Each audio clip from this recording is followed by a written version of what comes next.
अस्सलाम वालेकुम, कैसे हैं आप सब। Welcome back to my channel with another vlog. तो आज इतना कुछ ख़ास नहीं बना था, बस मूंग दाल और आलू बनाए थे मिक्स करके एंड दैट्स इट। तो चलें जी, ये भी मेरी अम्मी ने बनाए थे, मैंने नहीं बनाए थे। और साथ सुबह नाश्ता किया, नाश्ते में ऑमलेट था, paratha and my roti as usual, और विद हस्बैंड की चाय।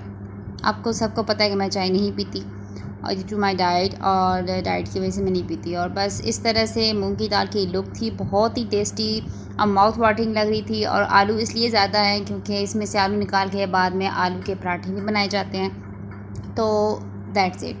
अच्छा जी, सबसे पहले आपने एक पैन में घी लेना है और घी में आपने प्याज को फ्राई कर लेना है। फिर उसमें आपने जिंजर गार्लिक पेस्ट डाल देना है और आपने उसको अच्छे तरीके से फ्राई करना है। और फिर आपने एक टोमेटो डालना है। उसके बाद मसाले डालने हैं, हल्दी, मिर्च, नमक, कोरिएंडर पाउडर, और सारे मसाले आपने इस तरह से डालते जाना है और फ़ौरन से डाल के आपने अच्छे तरीके से इसकी भुनाई करनी है। तो यहाँ पे अम्मी जो है वो नमक, मिर्चें और सारे मसाला जात ऐड करी थी and my sister was capturing the video and that's it. बस आपने इस तरह से मसाले की भुनाई कर देनी है, अच्छे तरीके से मसाले डालने हैं। मसालों की जो डालने की जो तरकीब है या डालने की जो स्पीड है वो बहुत ही स्लो है लिटरली, बट क्योंकि मेरे को इन चीज़ों का एक्सपीरियंस नहीं है, वो तो बेचारी जस्ट कुकिंग कर रही थी और मैंने अपनी सिस्टर को कहा कि जब भी कोई कुक करो मुझे उसकी वीडियो बना के भेजनी है भाई तुम लोगों ने। और आज मैंने कुछ नहीं बनाया था, मैंने भिंडी बनाई थी कल शाम में, तो बस दिन में वही खाई थी। इंशाल्लाह शाम में मैं जो बनाऊंगी आपके साथ ज़रूर शेयर करूँगी। बस आपने मसाले की बुनाई करने के बाद जब तेल छोड़ जाए तो आपने आलू डाल देने हैं और फिर उसके ऊपर पानी डाल देना है। पानी इसलिए डालना है क्योंकि आपने आलू को गलाना है।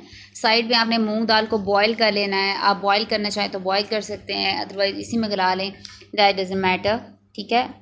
और इस तरह से आपने गर्म मसाला स्प्रिंकल कर देना है, बहुत कम सा, बहुत ज़्यादा नहीं, बस थोड़ा सा डालना है क्योंकि बाद में भी हमने डालना होता है। इस तरह से आपने ढक्कन चढ़ा देना है। ढक्कन चढ़ाने के बाद मसाले की भुनाई होगी अच्छे तरीके से, आलू गल चुके हैं 80%। साथ ही आपने बॉयल हुई हुई दाल डाल देनी है, ठीक है। ये दाल बॉयल हुई हुई है। अब आपने करना क्या है, यहाँ पे चमचे को या जो भी आपके पास डोई या स्पून जो भी है, आपने उसको अच्छे तरीके से चलाना है ताकि ये नीचे लगे ना, क्योंकि मूंग की दाल आप जितना भी ऑयल घी यूज़ करेंगे वो नीचे लगती है, ठीक है। तो आपने साथ साथ उसको हिलाते जाना है। बॉयल करने का मकसद ये होता है कि आप साथ साथ उसको मूव कर रहे हो ताकि वो आपको ख़राब ना करे, आपके सालों को ख़राब ना करे। At the end you will see कि ये देखिए जब भुनाई हो रही होती है तो ये नीचे से लगती है, इसके अंदर लेस होती है इस तरह की, जैसे माश की दाल की होती है। सेम माश की दाल को हम ढीला रखते हैं लेकिन इसकी भुनाई करनी होती है। आप देखें ये तकरीबन क्या ऑलमोस्ट मुकम्मल तौर पे गल चुकी है। बस आपने हरी मिर्चें उसके ऊपर डाल देनी है इस तरह से काट के, चाहें तो गर्म मसाला पाउडर भी डाल सकते हैं। तो मिर्चें बहुत ही कम यूज़ की जाती हैं मेरे मैके में, मेरी अम्मी की तरफ, तो इसलिए वो आखिर पे ग्रीन चिली इस तरह से डाल लेती हैं। रेड मिर्चें बहुत कम यूज़ करती हैं। तो यहाँ पे मैं ग्रॉसरी वगैरह करके आई और साथ ही मैंने सोचा कि यार ये छोटी मोटी चीज़ें और भी रहती थी वो भी ले लूँ। अच्छा, यहाँ पे क्या हुआ कि मैंने बिरयानी मसाले का एक पैकेट उठाया और कौरमे का भी इस तरह से एक, और मेरे हस्बैंड मेरे पीछे पीछे दो दो और इसमें डाले जा रहे। लेकिन बस ये हुआ कि अब ये है कि काफ़ी अर्से तक ये चल जाएंगी, इनकी एक्सपायरी डेट भी बहुत लंबी है। और नेशनल वालों की मज़े के बाद इनकी पैकिंग भी चेंज हो गई है। लास्ट टाइम जो मैं लेके आई थी वो मैंने एक आम से पास वाली शॉप से लिया था, लेकिन जब मैं स्टोर पे गई तो ये वहाँ पे बल्क में पड़े हुए थे और मुझे लगा कि हाँ यार चेंज हो गए। फिर साथ चाट मसाले की मुझे ज़रूरत थी, वो भी एंड हो गया था ऑलमोस्ट। साथ दालें वगैरह ली थी, मसूर की ली थी और माश की ली थी। मसूर की मैंने पैक करके रख दी हुई थी, खोल ली थी उसको बनाने के लिए। साथ ही कौरमा मसाले के पैकेट्स लिए थे। अच्छा, ये अचार लिया था, पहले ये एक शीशे का जार होता था, मैंने बहुत अरसे के बाद लिया क्योंकि मेरी मदर इन लॉ घर में अचार बनाती हैं तो मैं वहीं से चकवाल से लेके आती हूँ। इंशाल्लाह मैं आपको वो भी ज़रूर दिखाऊंगी। अब तो बहुत ही एंड हुआ हुआ है, सिर्फ तेल ही है उसमें, तो जब मैं गाँव जाऊँगी तो आपको शो कराऊँगी। बस साथ मैंने वनीला फ्लेवर का कस्टर्ड लिया क्योंकि हमें यही पसंद है, और साथ में सोप्स। अब मैं आपको आगे जाके दिखाऊंगी कि कितने सारे सोप्स जो हैं वो, जैसे आपको लगेगा कि यार शॉप बना ली है इसने। जब भी मैं जाऊँ एक उठाती हूँ, बस मेरे हस्बैंड साथ में और भी ले लेते हैं। लेकिन ये है कि ये कहीं और से लेके आए थे, अपनी दोस्त के साथ किसी मार्केट में गए थे तो वहाँ पे उनको ये अच्छे लगे तो उन्होंने और मंगवा लिए अपने दोस्त से। खैर एनीवेज, ये सेम लक्स की तरह है। लक्स भी मेरे पास पड़ा हुआ है, एक लार्क नाम का है वो भी पड़ा हुआ है, मतलब अनलिमिटेड सोप्स पड़े हुए हैं मेरे पास। और यूज़ पता नहीं, कभी आपको हफ्ते में एक बार या दो बार यूज़ करने होते हैं, इतने यूज़ नहीं करने होते हैं। सो बस दैट्स इट। आपने इसी तरह से आपने सॉरी नहीं, मैंने इसी तरह से सारी चीज़ों को सेट कर लिया। ये मेरे पास बास्केट पड़ी हुई थी अच्छी सी, और बस इसी में मैंने सारे मसालों वगैरह को अरेंज कर लिया। अरेंज करने के बाद, क्योंकि यहाँ से मुझे बहुत इजी होता है, ये पहले वाला बिरयानी मसाला था जो मैंने आपको दिखाया था। इसके ऊपर मैं वीडियो बनाने के बाद जो रिबन होता है, ठीक है, जो ब्रेड्स के ऊपर लगे होते हैं, मेरे पास एक पैकेट है, मैंने मंगवा के स्पेशली इन चीज़ों के लिए रखा हुआ है, तो मैं इसके ऊपर लगा देती हूँ, फिर ये कवर हो जाता है और इसमें कोई चीज़ नहीं जाती। ये बेकिंग पाउडर है मेरे पास ऑलमोस्ट 2-3 माह हो गए पड़ा हुआ है। केक्स वगैरह बनाने के लिए यूज़ की जाती है मेरे पास, तो इस तरह से यूज़ होती है।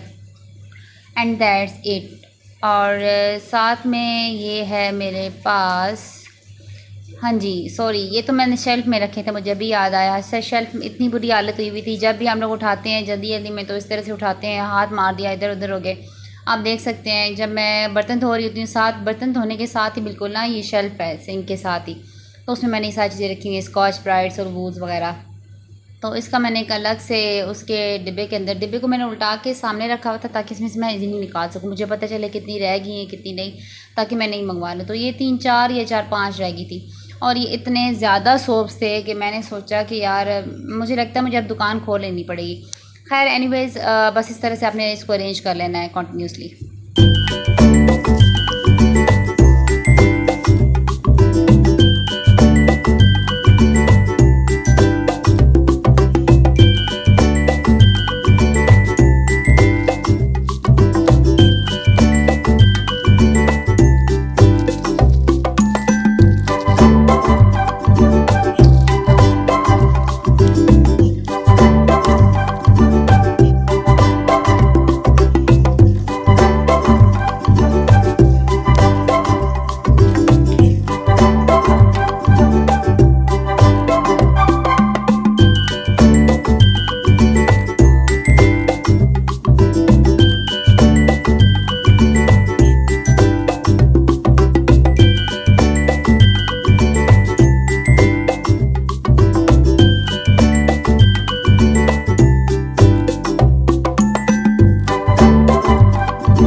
आई होप आपको मेरी वीडियो अच्छी लगी होगी। लाइक करें, शेयर करें, सब्सक्राइब करें मेरे चैनल को, क्योंकि अभी मैंने वॉइस ओवर करने के बाद वॉशिंग मशीन लगानी थी, कपड़े धोने थे। इस्लामाबाद में काफ़ी दिनों से बारिश हो रही थी, तो मुझे इजाज़त दें।